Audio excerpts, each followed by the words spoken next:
Երկրի վարչապետի աթոռը զբաղեցնող մարդը իր քաղաքական հակառակորդներին սպառնում է։ Իր քաղաքական գործիչները, իր էլիտան, այդպիսի բառապաշարով եւ այդ ձևով խոսում, ուրեմն իրենք կարող են ամեն ինչ անել։ Մարդկանց մեծ մասին հետաքրքրում կարճ տեսանյութեր եւ սենսացիա։ Քվեատուփին մոտենալուց թող հասկանան, որ երկրի ապագայով դի զբաղվեն լուրջ մարդիկ։ Զելենսկին Երևանից սպառնաց Պուտինին։ Եթե ձեր որևէ քաղաքական գործիչ փորձեր քաշքշել մի կնոջ, ինչ կներ, ասում են այլևս չէ լինի քաղաքական գործիչ։ Արդյոք միայն վախն է կառավարում Փաշինյանին եւ նրա թիմին։ Թող մի քիչ էլ վարչապետ խաղա, մինչև որ վերջնական այդ դեմոնտաժը կատարվի։ Դպրոց փակող մարդը մարդկանց ներկայանում է որպես դպրոց կառուցող։ Այդ մարդը ինչ ասել է, սուտ ա եղել։ Եթերում բաց խոսենք, նախագիծն է ՄՀՅՈՒ-ը այսօր Միասնության թևեր կուսակցության падգամավորի թեկնածու քաղաքագետ գրականագետ Անուշ Սեթրակյանն է։ Բարև Անուշ։ Բարև ձեզ Ալիսա ջան։ Շնորհակալ եմ նախ հրավերը ընդունելու համար։ Շնորհակալ եմ հրավիրելու, տեսնում եք մի քիչ խնդիր ունեմ։ Երեք ավելի վատ էր, դրա համար թող մեզ ներեն եւ դուք ներեք ինձ եւ նաեւ մարդիկ ովքեր կնայեն, այս ձայնս կլսեն։ Առավել եւս շնորհակալ եմ, որ այս փոքրինչ վատառողջ վիճակում ընդունեցիք մեր հրավերը, բայց այնուամենայնիվ կարևորը զրույցի բովանդակությունն է մեր եւ սկսենք քարոզարշավից, որպես այս օրերի խիստ արդիական թեմա։ Անուշ բավականին ագրեսիվ քարոզարշավ է ընթանում, փոխադարձ վիրավորանքներով, սպառնալիքներով,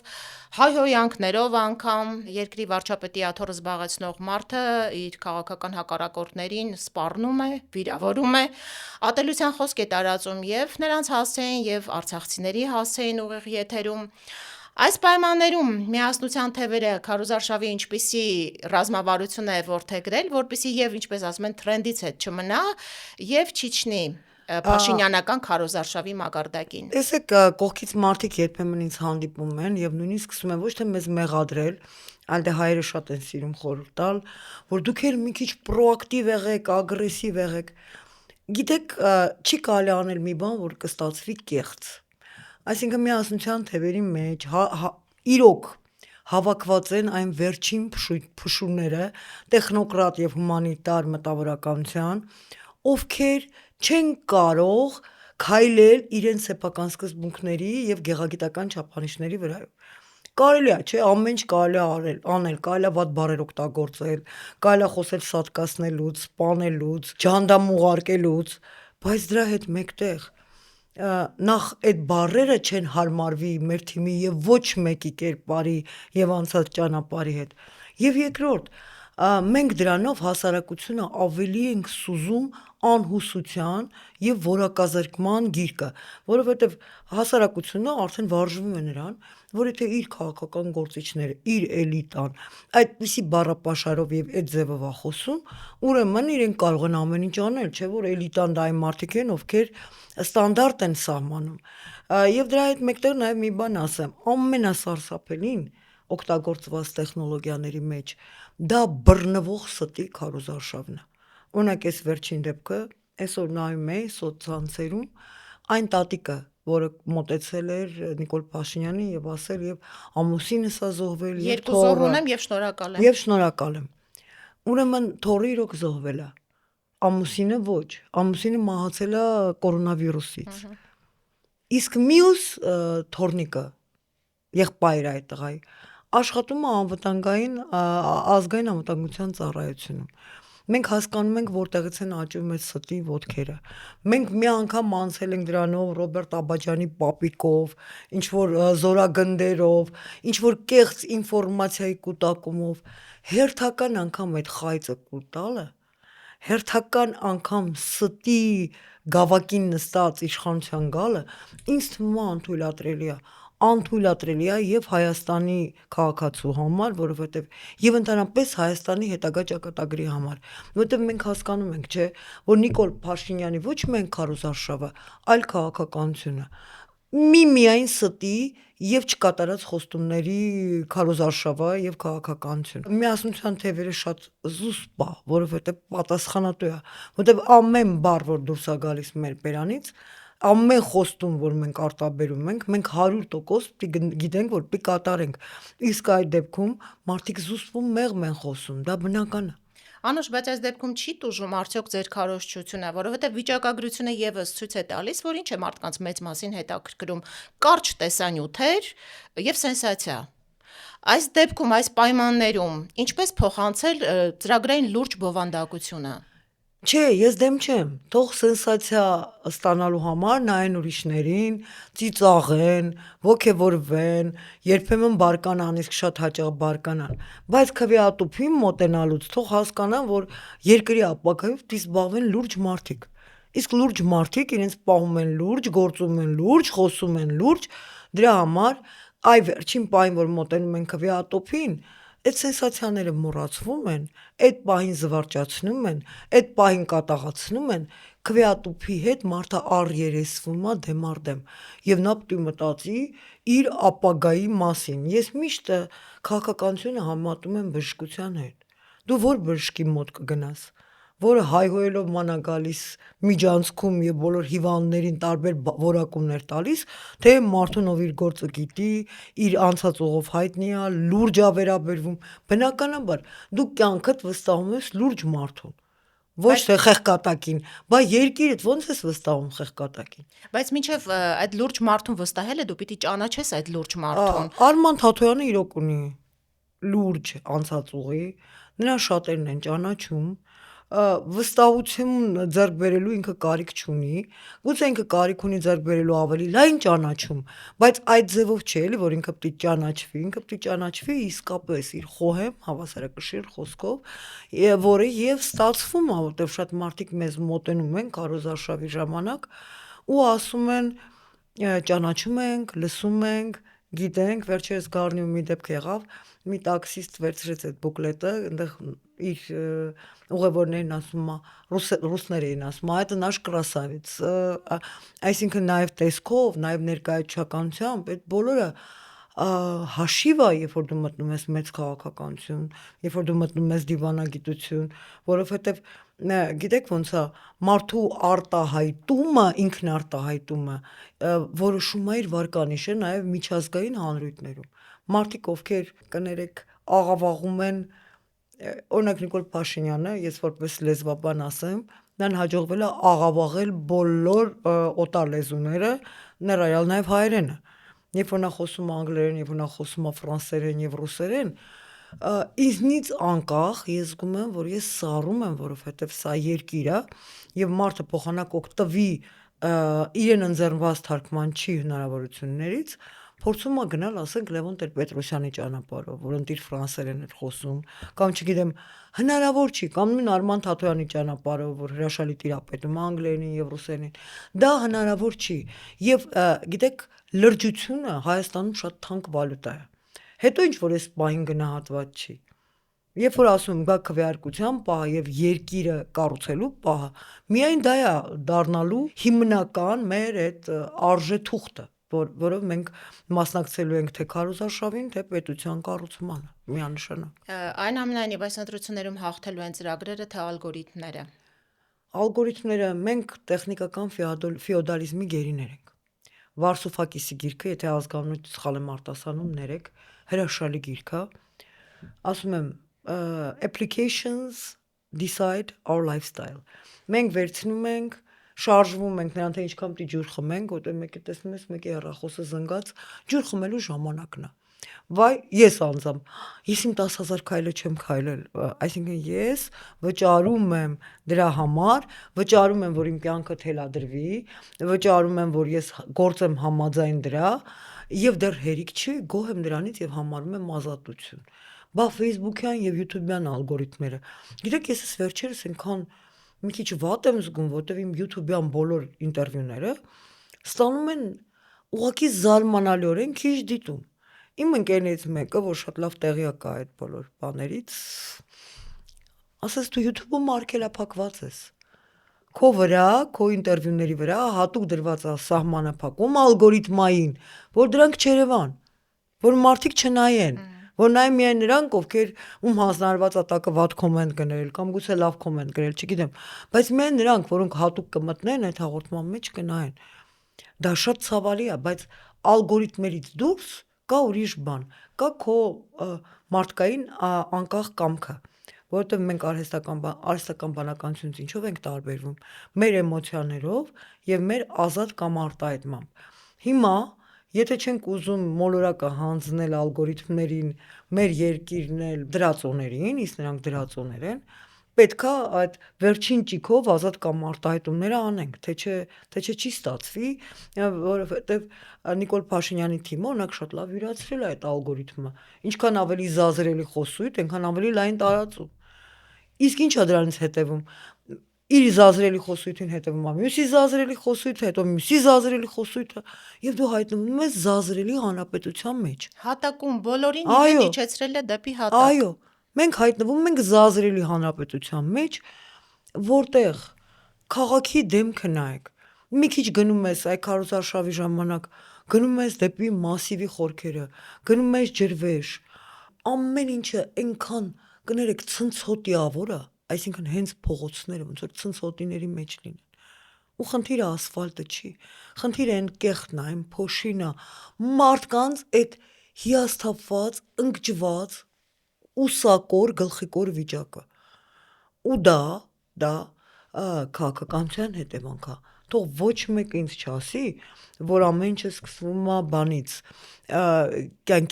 կեսա ոճից, իրավիճակից, ինչպես Նիկոլներ չէ ասում, աղքատությունը ձեր գլխների մեջ է։ Աղքատությունը քեզ կառավարողի գլխի մեջ է, որտեղ ինքն է տալիս տեմպը։ Հազար ներողություն, եթե երեխան լողացած չի, իսկ այս երկիրը մեր երեխան է, դա ծնողի խնդիրն է։ Եթե երեխան թերսնված է, դա ծնողի խնդիրն է։ Եթե երեխան տգետ է, դա ծնողի խնդիրն է, երեխայի խնդիրը չի։ Ողջ հոգեթերապևտիկ խոսույթներում է դա։ Ծնողդ մեղավոր չի, բայց ծնողդ ավելին է, քան դու։ Դրա համար դու մեղավոր չես քո հետագա այդ կյանքի համար։ Հիմա նույն ձևով էլիտան է որոշում։ Եվ պետք չի այդ մեղքը բարթել մարդկանց գլխին, ինչ որ հետևողականորեն արվում է։ Ես գլխավոր պատասխանատուն եմ, կամ մեղավորը չեմ, թե մեղավոր եմ, մի խոսքով խառը։ Մենք բոլորս ենք մեղավոր։ Հիշում եք պատերազմից հետո այդ ամբողջ պոակը նետվեց սոցցանցեր, մենք բոլորս ենք մեղավոր, որ այդքան զոհ տվին։ Այո, մենք բոլորս ենք մեղավոր։ Ես մեղավոր չեմ։ Պատերազմում զոհված իմ զարմիկները մեղավոր չեն։ Ու ես շնորհակալ չեմ, դեռ ավելին ես պահանջատեր եմ, դա նորմալ, ազատ, ժողովրդավար մարդու կեցույթ է, պատասխանատվություն ստանձնել եւ պահանջել։ Հիմա մենք իբր թե մենք ժողովրդավար ենք, իմ բոլոր արևմուտքի ընկերները Ֆրանսիայում, Ամերիկայում ասում են, որոնք իդեպ նիկոլական են։ Այսինքն իրենք գտնում են, որ վարչապետը մեզ բերում է նոր խոսույթ, որտեղ դուք բոլորդ ռևանշիստներ եք եւ հիմա նա ձեզ բերել է խաղաղության ծրագիր եւ ժողովրդավարության ծրագիր։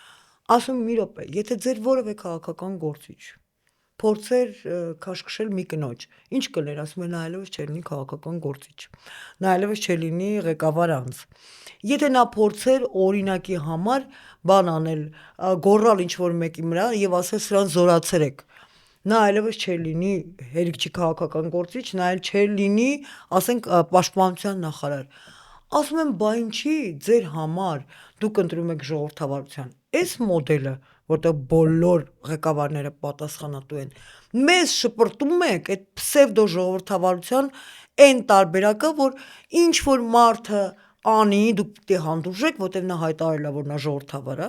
եւ նորելու կարևմտամետ։ Իմ գործունեության քաղաքական ակունքներից գրեթե 16 տարեկանից ես արևմտամետ եմ եղել, մինչև այս պահը ես չեմ ուզում, որ ինքնակոչ խաբեբաներ մտնեն այն դաշտը, որը մենք կարգավորում ենք տարիներով։ Դա հերթական ուզուրպացիան է։ Հող ուզուրպացվեց, ժողովրդավարական խոսույթը ուզուրպացվեց, հիմա էլ Հայաստանն է ուզուրպացիայի ենթարկվում, իրական Հայաստան։ Անուշ, կցանկանայի կենտրոնանայինք այդ հարցի վրա, թե որքանով է Նիկոլ Փաշինյանը Եվրոպամետ։ Երևանում կայացավ ԵՄ Հայաստան առաջին գագաթնաժողովը, որի ընթացքում Զելենսկին Երևանից սպառնաց Պուտինին, Ալիևը Երևանում տրամադրված on-line հարթակից արցախցիներին մեղադրեց անջատողականության մեջ, Բաքվում գտնվող ռազմագերիներին անվանեց ռազմական հանցագործներ եւ այս ամենին ի պատասխան Փաշինյանը ընդամենը մեկ բառ արտաբերեց thank you։ Թե ինչքանով է այս մարդը Եվրոպամետ, այնուամենայնիվ մարդը Երևանում կայացած այս միջոցառումը անդադ օգտագործվում է, որ տեսեք հայ ժողովրդի Նախընտրական քարոզչության համար։ Բայց այնուամենայնիվ սովորական հասարակ մահկանացուներին սա ներկայացում է որպես Եվրոպա գնալու ճանապարհին կարևոր հանգրվան։ Այս իշխանությունը անընդհատ խոսում է վիզաների ազատականացման մասին այն դեպքում, երբ ինքը տապալել է դեռ 2017 թվականին Հայաստանի եւ Եվրամիության միջև ավերածված այդ փաստաթուղթը, որի առանցքային կետերից մեկը հենց վերաբերում է վիզաների ազատականացմանը։ Սակայն այս մասին խոսում եք դուք, քաղաքագետները, քաղաքական գործիչները, սովորական մարդիկ ասում են, որ Նիկոլ իրենց տանում է դեպի Եվրոպա ազատելով Ռուսաստանի ծանր լծից։ Եթե տանում է Եվրոպա Փաշինյանը, ինչու է Եվրոպայի այս ճանապարհը ավելի շատ նեոբոլշևիզմ հիշեցնում։ Այս մարդիկ ինչքանով կապ ունեն եվրոպական արժեքների եւ արժեհամակարգի հետ։ Այդ մարդիկ ասեմ ինչ են անում։ 3 հատ 3 կետ կա, որ իրենք անում են վիրտուոզ։ Առաջի հերթին հայտարարելով, որ իրենք արևմտամետ են, նրանք ուղակի ապամոնտաժում են արևմուտքի հեղինակությունը, որովհետև արևմուտքը իբրև կարգապահ եւ ժողովրդավարական իսկապես տիրույթ սկսում է ասոցիացվել Հայաստանի կազմաքանդման եւ դեմոնտաժի հետ, եւ լիքը մարդ, եւ ռուսական ագենտուրան, եւ ուղղակի պարզապես մոլորյալներ ասում են արևմուտքը իրան բերեց։ Ասում ժողովուրդ, Թուրքիան արևմուտք չի։ Թուրքիան եթե արևմուտք կներ, հիմա կներ Եվրոպական միությունում։ Նրան թույլ չեն տալիս, նրան պահում են այնպես էլի միջանկյալ տարածք։ Ուրիշ բան է, որ Եվրոպան չի հասկանում, չի կարողանում հասկանալ։ Ես էլ բազմիցս խոսել եմ, ինձ ասում են, բայց չէ որ մենք բան ենք եղել։ Գերմանացիներն ու ֆրանսիացիները անհաշտ են եղել, բարիշել են, անգլիացիներն ու գերմանացիները ինչ որ իրենց օրինակներն են բերում։ Ասում եմ հարգելիներս, դուք ունեցել եք նույն կրոնը, դուք ունեցել եք նույն զարգացման մակարդակը, դուք ունեցել եք նույն ինստիտուտները եւ դուք չեք ունեցել էթնիկ ատելություն։ Իսկեն անգլիացին չի ասել գնալու ենք ֆրանսիացուն ոչնչացնենք։ Գերմանացին չի ունեցել էթնիկ ատելություն եվրոպացու հանդեպ։ Եվ ներողություն իրենց ռազմավարական ծրագրում Հայաստանը ներկայացված չէ որպես թշնամի պետություն։ Այո։ Իսկ դուք Թուրքիայի եւ Ադրբեջանի խոսույթը ներկայացնում եք այնպես, որ դա մենք ենք անհանդուրժողական, մենք ենք ռևանշիստ, մենք ենք ազգայնական, ընդ որում արդեն հասել են այն աստիճանի, որ ազգային ու ազգայնականը նույնացնում են։ Նույն բանն է հայանի իրենց համար։ Այսինքն Արարատը ազգային, ազգայնական է, Արցախի ժողովուրդը ազգայնական է։ Իդեպ արցախցիները որ եկել են, այդ ատելության խոսույթը, եթե մեկը փորձի բանեցնել ընդունենք բանի պակիստանցու կամ հնդիկի հանդեպ, կհայտնվի Դանիել Իոնուսյանը եւ կասի սա ինչ չարակամ վերաբերմունք է, կանչել պատասխանատվության։ Արցախցիների հանդեպ այդ խայտառակ քարոզարշավը, որ իշխանությունը իրականացնում է, ելի մարսվում է։ Եվրոպամետության հետ դա կապ չունի։ Եվրոպամետ մարդը ոչ թե լավաշ ստատուսներ է գրում արցախցիների դեմ, այլ ձայնը կտրում է եւ փորձում է ինչ որ մի կերպ օգնել կամ գոնե լռում է, չի օգնում, բայց գոնե լռում է։ Էթնիկ զտմանը ենթարկված իր համ երկրացիներին, իր ազգակիցներին Հայաստանում հիմա Եվրոպան ուտում է իշխանության այդ քարոզը, որ մենք ռևանշիզմի դեմ ենք, իրականում վաղամյուս օրը Եվրոպան ուղղակի հավես չունի, որ եթե Ադրբեջանը հարձակվի, Թուրքիան հարձակվի, նրանք ոչ են կանգնելու զորքերով մեզ պաշտպանելու, նրանք Եվրոպամետ Ուկրաինային չպաշտպանեցին։ Անուշ Հայաստանը այս պահին փաստացի կառավարվում է վախով։ Նիկոլ Փաշինյանի հայտարարությունները եւ ագահությամբ, վախով եւ ագահությամբ, ցավոք։ Հատկապես պատերազմի հանգամանքը շատ է շեշտվում, իր հայտարարություններին ծանոթ եք, որ եթե ինքը չլինի պատերազմ կլինի, հայտարարել է նաեւ, որ իր ղեկավարած Հայաստանի վրա Ադրբեջանը չի հարձակվի, ինչևէ Փաստացի Հայաստանը կառավարվում է վախով, որովհետև ընդամենը մի քանի տարի առաջ տեղի ունեցած սարսափելի պատերազմից հետո մարդիկ ունեն իսկապես այդ վախը եւ այդ խաղաղության իր կեղծ թեզը նա դեռ կարծում եմ արդյունավետ օգտագործում է Հայաստանի իշխանությունը ինքը եւս սարսափելի վախի մեջ է այն դեպքում երբ անգամ Բաքվիում գտնվող մեր ռազմագերիները խոսում են մարդու իրավունքների իրենց ոտնահարված իրավունքների Արցախի իրավունքի մասին Ադրբեջանի գործած ռազմական հանցագործությունների մասին այս համեմատության մեջ իհարկե կարող ենք մենք հիշել Նժդեհիմյանի խոսքերը որ ասում է տեսաստրուկ ազատության մեջ ատեցի մարդուն եւ տեսաազատ ստրկության մեջ պաշտեցի մարդուն բայց ես ուզում եմ հասկանալ այս երևույթի ավելի խորքային շերտերը արդյոք միայն վախն է կառավարում Փաշինյանին եւ նրա թիմին թե մենք գործ ունենք լուրջ ծրագրի հետ այսպիսի պահվածք լինում է գիտեք երբ որ կոլաբորացիոնիզմը երբ որ ինչ որ մեկը վերևից իշխանություն է դնում քո վրա քեզ պլանաչափ թույլատնելու, ապամոնտաժելու եւ ծրագրային վերացնելու տեսլականով։ Այդ դա եղել է Լեհաստանում։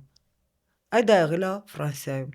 Այդ դա եղել է սովետական միությունից կողմից օկուպացված այդ Վարշավյան պայմանագրի երկրներում, որտեղ իշխանությունները ճնշում էին սեփական ժողովրդի ազգային եւ կամային արտահայտումը։ Հիմա այստեղ նույնն է, այս ծրագիրը, որի պատասխանատուն նշանակված է ինքը, եւ կներեք ամեն վարքյան ադրբեջանական լրատվամիջոցները, նույն ինքը Ալիևը անդադ ասում է, որ մենք ձեզ կոչնչացնենք, նույնիսկ եթե դուք խելոք մնաք, մենք ձեզ կոչնչացնենք։ Այդքանից հետո այդ ծրագիրը, ինչա, այս խաղաղության ծրագիրը, իսկ խաղաղության ծրագիրը ոնց եմ անվանում, հանգչիր խաղաղության, իմ copyright-ը իրավունքն է, էլի դա հետո էս, այո, բայց հիմնականում սա ընդամենը ոնց որ Նիկոլ Փաշինյանը Ալիևին դիմի ասի, պապա թող մի քիչ էլ խաղամ, այսինքն թող մի քիչ էլ վարչապետ խաղամ, մինչև որ վերջնական այդ դեմոնտաժը կատարվի։ Բոլոր ցանկությունները կիրականացնի քաղաքական։ Իհարկե, եւ իրականացնում է Եղեռնի հուշահամալիրին նայեք, բանին նայեք, գյուղական այդ Վարդենիսի սահմաններին նայեք, փակվող դպրոցներին նայեք, հայալեզու կրթության վրա ընթացող արշավին նայենք, որ մեկը նայենք։ Հենց կրթության մասով հարցակումների համատեքստում կցանկանայի անդրադառնայինք այս թեմային, որովհետև դուք նաև զբաղվում եք մանկավարժական գործունեությամբ։ Հայաստանում փակվող 230 դպրոցների մասին տեղյակ եք, համոզված եմ։ Ես հենց այսօր առավոտյան մի տեղեկատվություն ուղղակի լսեցի Արամ Մանուկյանն էր ասում իր ուսումնասիրությունների արդյունքում բարձել է այս փակվող դպրոցներից փաստորեն ծանր վիճակում են հատկապես Շիրակի դպրոցները նրա տեղեկություններով 26 գյուղերից ընդհանրապես Թուրքիայի սահմանն են։ Այո, 26 Աշոցքի են, էլ Աշոցքի գիտենք Եվ նույնը Սյունիքի սահմանն է, էլ։ Այո, 26 գյուղերից ընդհանրապես 4-ում են դպրոց թողում։ Այսինքն մնացած գյուղերի դպրոցները փակում են, սա ինչա նշանակում, փակվող դպրոց, դատարկվող գյուղ։ Մենք շատ լավ գիտենք պատկերը ինչ է։ Ինչ նպատակ ունեն սահմանամերձ գյուղերը, սահմանային գյուղերը դատարկելով, իհարկե, ինչ աստիճան, չգիտեմ, մանկամիտ պիտի լինես մտածելով, որ սրա նպատակը ընդամենը խնայողություններն են, երբ որ գրոշներ են այդ դպրոցների վրա ծախսվում։ Եվ երբ որ չի բանը, եւ երբ որ խնայողություն չի արվում, ամառանոցների պահպանման, պարգևավճարների տրման։ Այո, իրենց կեցության ամենօրյա ծախսերը։ Կամ մի հարց էլի, որ ասում է, «Էսը խլելու եմ բանինը, Ծառուկյանի, հա։ Այն հովիկինը, որ խլեցիր, տվեցիր ծերանոցներին, տվեցիր հիվանդանոցներին, Golden Palace-ը եւ այլոք, թե վաճառեցիր քո յուրայիններին, հետագա յուրայինների հետ շահագործման մոդելով։ Այդ պետական հիմնարկները, մշակութային հիմնարկները, թատրոնները, դպրոցները, դրանք ամբողջ աշխարհում դոտացիայի վրա նստած հիմնարկներ են, եւ դա նորմալ է։ Պետությունը գիտի, ինձ Հարվարդի օրինակը թող ոչ ոք մեջ չբերի, որտեվ ամերիկյան գավառում աշխատող դպրոցը ինքը իր փողերով չի ապրում։ Ինքը ապրում է պետության հատուկ հատկացվող գումարով։ Սա փոքր, շատ փոքր երկիր է, եւ միջոցների խնայողությունը պետք է լինի ոչ թե լայնածավալ համերգների, չգիտեմ, որ հայտարարել էր, որ գալիս է սիստեմով դա ունեն, հետո բարձվեց չի գալիս։ Էլի սուտը դուրս եկավ։ Այսինքն այդ մարդը ինչ ասել է, սուտ է եղել։ Բայց այս թեզերը աշխատում են անուշ, նայեք, նույն այդ խլելու եւ ժողովրդին բաժանելու թեզերով 2018-ին այս մարդը եկավ իշխանության։ իշխանությունից այսքան տարի անց նա դեռ նույն թեզերն է օգտագործելու, որ խլելու են ժողովրդին եմ Բայց տալու։ ասում եմ, Հայաստանը ղեկավարվում է վախով եւ ագահությամբ։ Եվ այն մարդը, որը լսում է, ասում է, «Էս անգամ չտարան, չտվին ինձ, գուցե այն անգամ խլեն, որովհետեւ իրեն պետք չի, որ ինքը ունենա լավ տուն։ Իրեն պետքա, որ դիմացինը չունենա այդ տունը»։ Դա բանա, չէ, հայկական մայրս հավաքում էր հայկական իրապատում հեքիաթները եւ ասաց շատ հայկական է, որ մեկը ասում է ինչ որ քեզ տամ, հարևանիդ կրկնակին եմ տալու, ասում է մի աչքս հանի։ Այո, որ հարևանի զույգ աչքը չտեսնի։ Հա, շատ տիպական առակ բանա, առակ հեքիաթ է։ Դրա համար ես կարծում եմ, որ մենք եւ դա բոլշևիկյան թեզ է։ Գրաբնագրաբլին, այո, նրանք այնքան են, որ նույնիսկ չեն կարող նեո լինեն, որտեղ կարմիր քխմերները, նորից ուրիշ ծրագրեր են իրականացնում, սրանք ուղղակի վերցրել են Լենինյան դրույթները եւ Գեբելսյան ռոպագանդան դրել են իրար վրա, ստացվել է գեղեցիկ սիրուն այդպես քիփիլի գաղափարախոսություն, որը խոսում է մարդու ամենացածր բնազների հետ, վրեժխնդրություն, ագահություն, վախ եւ տգիտություն, որովհետեւ ինչ որ նայեք կառավարության կազմը, իդեպ մեր թիմի ամենամեծ առավելություններից մեկը է դա, պրոֆեսիոնալների հավաքը։ Հիմա նայեք կառավարության կազմը, մենք ոնց կարող ենք ակնկալել, որ դրանցից ինչ որ մեկը կարող է մի ոլորտ լավ ղեկավարի։ Երբ որ բոլորը եկել են ՀԿ-ներից, նենց 4 հոգանոց, էլի գոնե խոշոր ՀԿ չի, որտեղ խոշոր ՀԿ-ն մեծ պատասխանատվություն։ Լավագույն դեպքում ՀԿ-ներից, ակումբներից ակումբներից, չգիտեմ, շատ շատերի պարտքերի պատմությունները մինչև հիմա բոլորը հիշում են, ժամանակին խոսում էին, որ ասենք ՀՀՇ-ն եկել է Պապլավոկից, բայց դա տենց չէր, մարդիկ աշխատում էին, Պապլավոկային կենտրոններ, որտեղ իրանք իջնում են, իսկ այս մարդկանց կյանքն էր այդպես անցնում։ Կյանքը, նրանք ոչինչ չաշխատող, ոչինչ չանող մարդիկ էին հիմնականում։ Եվ հիմա խնդրեմ, ասում են կառավարումը լավը չի, որտե՞ց այդ կառավարումը լավ լինի, երբ որ մարդը սովոր չի ուղղակի տեղը նստած մնալ եւ աշխատել թղթաբանության հետ, աշխատել մարդկանց հետ, աշխատել ելքերի եւ մուտքերի հետ, նա սովոր չի, նա ոնց կարող է դա անել։ Անուշ Գեբելսյան օրինակը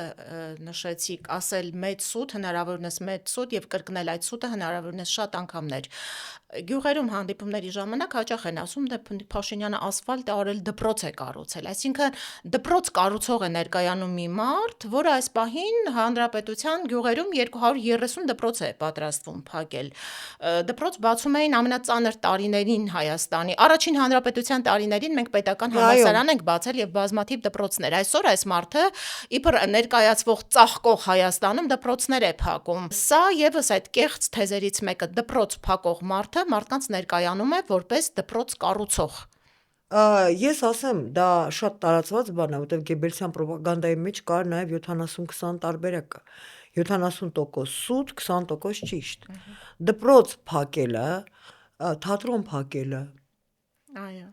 համալսարան փակելը, բա ակադեմիական քաղաքը ի՞նչ է։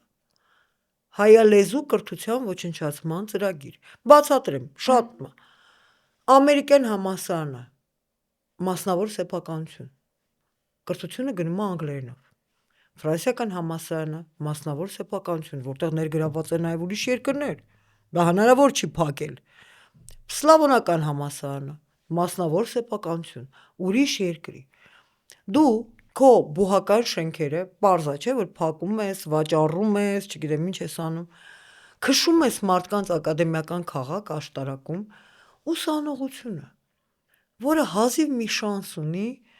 իրենց երիտասարդ կյանքը գոնե մի կերպ տենց վայելելու, մի կերպ այս պայմաններում, գնալ ակումբ, գնալ թատրոն, դասերից հետո գնալ ինչ-որ հետաքրքիր տեղ, թեկուզ սուրճ խմելու, նա աշտարակում է դա անելու։ Ոչ, եւ դրանով ինչ ա լինելու, կրճատվելու է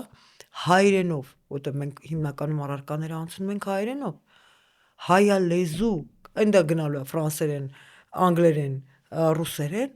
իսկ այստեղ հայալեզու սեգմենտը կրճատվելու է։ Իսկ դու գիտեք ովքեր են սարքում երկիրը։ Դա ինձ հրեաներն են ասել։ Ասել են մենք շեշտը դրեցինք իվրիտի վրա, որտեղ մենք գիտենք, որ միայն իվրիտով փայլուն խոսող էլիտան կարող էր հետագայում ձևավորել հրեական կառավարություն եւ դեռ ավելին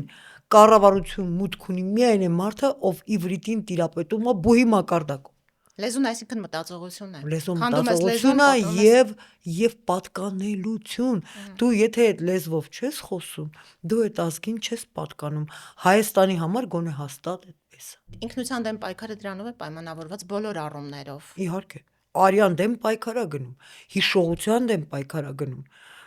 Բանը տեսեք, այն մարդիկ, ովքեր չունեն պատմություն, Ադրբեջանը ձեզ օրինակ, գողանում է պատմությունը։ Այսինքն դա կենսական պահանջ է Դա մարդու համար, կենսական անպայման պահանջ է ունենալ- ազգային պետություն կառուցելու համար, ուժեղ պետություն կառուցելու համար։ Մեր մոտ դա ապամոնտաժվում է, հատուկ։ Անուշ, այս հարցին ուզում եմ պատասխանեք ոչ միայն որպես փորձառու քաղաքագետ, այլև շատ սուր կանացի հայացք ունեցող անձնավորություն։ Ըստ ձեզ, ընտրողի վրա, հատկապես հայ տղամարդ ընտրողի վրա, ինչ ազդեցություն են թողնում միմյանց սրտիկներ փոխանցող տղամարդիկ։ Նայեք, մենք տեսնում ենք, որ մեր 5000 այդ լավագույն մարդիկ մնացին ռազմի դաշտում եւ ամեն ինչ արվեց, որ իրենց մասին հիշողությունը ջնջվի, որովհետև դրանք իսկական տղամարդու կերպարներ էին, երիտասարդ, նվիրյալ, զոհողական եւ հայեցի։ Հիմա առաջ է գալիս այս կերպարը, որը կգնա Սարյանում գինի կխմի, հետո կգնա համերգի, հետո կասի տղամարդը, որը խոսում է, մեկ մի քանի տղամարդու, դե ես շատ հանդուրժող մարդ եմ, արևմտամետ եմ։ Երբ որ ուղղակի նրանք ինձ ասել են, որ իրենք ունեն տրադիցիոն սեռական կողմնորոշում, ասում եմ, բա ձայնդ ինչ ես սենց ջարդում, ինչ ես ջարդում։ Իմաստը ո՞րն է։ Այդ մարդկանց համար նորմալ է։ Գիտեք ինչի է նորմալ այս սրտիկը տղամարդու համար, որտեղ իրենց ազատում է պատասխանատվությունից։ Պետք չի կռվել, պետք չի ընտանիք պահել, պետք չի լինել տղամարդը ունի երկու ֆունկցիա, ՓՓ, provider protector։ Պիտի ապահովի, պիտի պաշտպանի։ Պետք չի ապահովել ու պաշտպանել, պետք է ապրել խաղաղ, խմել աֆոգատո եւ կապուչինո։ Գիտեք, շատ հեշտ է, շատ հարմար է, բայց ես կարծում եմ, որ տղամարդու ընդհանրապես հիմա գնում է աշխարհով մեկ տղամարդու դերի վերարժևորումը եւ այդ վերարժևորումը գիտեք ովքեր են անում կանայք կանգնում են ասում են կանանց իրավունքները չի նշանակում տղամարդկանց իրավունքի եւ պատասխանատվության նսեմացում մենք հազար ներողություն ուզում ենք մարդկանց ովքեր կկարողանան թեկուզ մեր հետ հավասար, որտեղ դուք ուշադիր նայեք, Նիկոլ Փաշինյանի հետ հիմնական կռիվ տվողը կանայք են։ Այո։ Հիմնական նրանց դեմ կանգնողը կանայք են։ Նրանք ասում են մենք այլևս ուզում ենք գոնե այն մարդուն, ով հավասար մեր հետ կկիսի պատասխանատվությունը ընտանիքի համար, երկրի համար, պետության համար, մարդկության համար։ Եվ դա նորմալ է։ Ինձ թվում է կանանց մոտ քանի որ բնազդներն ավելի զարգացած են Իհարկե։ ենթագիտակցական մակարդակում մեծ մասամբ հասկանում են որ անբնական ինչ որ բան է տեղի ունենում այսինքն այն ինչ որ բնության դեմ է դժվարությամբ է կին ընդունում իդեպ ես դուք 5000 տղաներին հիշեցիք զոհված, որոնց կերպարը ամեն կերպ փորձում են ջնջել, դպրոցներից ներքին հրամանով այդ парքի անկյուններն են վերացնում, մեր դպրոցում ես լսեցի, որ ծնողներից մեկին ասել էին, այսինքն ինչ որ մեկ ասել էր ինչու եք հեռացրել, տնօրենն ասել էր երեխաները վախենում են նկարներից, այսինքն այն 18 տարեկան լուսավոր տղաների նկարներից վախենում են, իսկ ինձ ասեմ, որ ոչ թե վախեցնում, այլ սարսափեցնում են այդ սրտիկներով տղամարդիկ այսօրվա։ Իհարկե, բայց իրենք հերո չեն գնացել։ Հիշեցնեմ, որ բոլշևիզմի ժամանակ Անդրանիկներ արգելված, Նժդեհներ արգելված, մեր բոլոր այդ ֆիդայիների անուններն էին արգելված, չնայած իրենք սովետի դեմ չէին կռվել։ Իրենք կռվել էին հանուն հայ ազգի բարեկեցության եւ ուղղակի գոյապահպանման։ Բոլոր հերոսներին հիշողությունը սպանելը բոլշևիկյան խոսույթ է։ Իսկ եթե մենք գնանք դեպի պատմություն, դրա մասին հետո իհարկե հիմիկվա ֆորմատը չի ներում, մենք կտեսնենք, թե ինչքան կապված են իրար հետ պանթյուրքիզմը եւ բոլշևիզմը եւ այժմյան արևմտյան քաղաքագիտության մեջ դա կոչվում է կարմիր կանաչ դաշինք։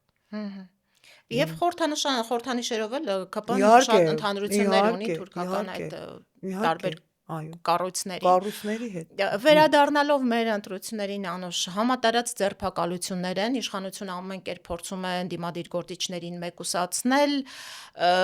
ակնհայտ է, որ իր աթոռը պահելու համար չեմ բացառում, որ նա անգամ Ադրբեջանից զորք ոստիկանություն բերի Իհարկե։ Հայաստան եւ ամեն ծայրահեղ միջոցի դիմելու պատրաստ է։ Այս պայմաններում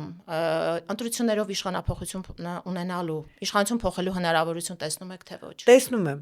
այն պարագայում, եթե նա կրի ջախջախիչ պարտություն։ Ջախջախիչ։ Այդ ժամանակ նույնիսկ նրա տերերը նրանից հետ կկանգնեն, որովհետև հիմա ու կերցնում են այն կուտը, որ մարդիկ իրան ուզում են եւ միայն մի քանի հազվադեպ եւ հազվագյուտ նախկին ռևանշիստներ ուզում են վերականգնել ռուսական կարգը, բայց մենք հո գիտենք, որ դա այդպես չի։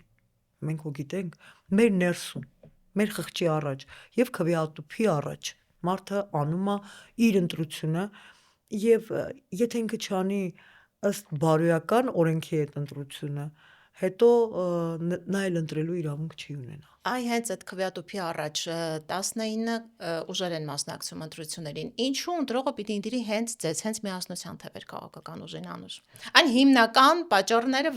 որի համար ընտրողը պիտի ընտրի ձեզ։ Որովհետև մենք, ու երևի նաև մի քիչ բևեռը,